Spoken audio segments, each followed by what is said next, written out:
kasi.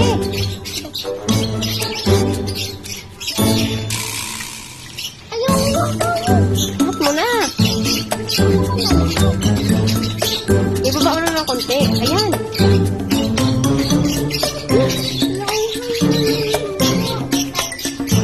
Luto na. Huwag mo haluin. Yaan mo na.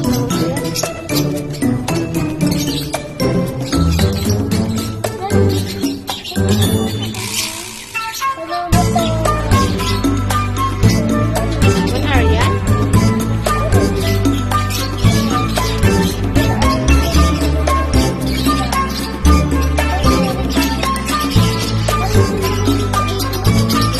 Diyan na lang sa mabuti. Sikat na lang.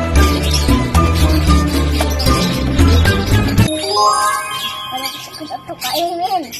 Kainin mo na. Luto na eh. Tapos na.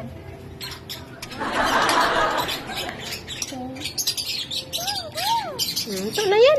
Kainin mo na yan. Kanina pa yan eh. Kuha ka ng pinggan. Wala, doon na yan. Kuha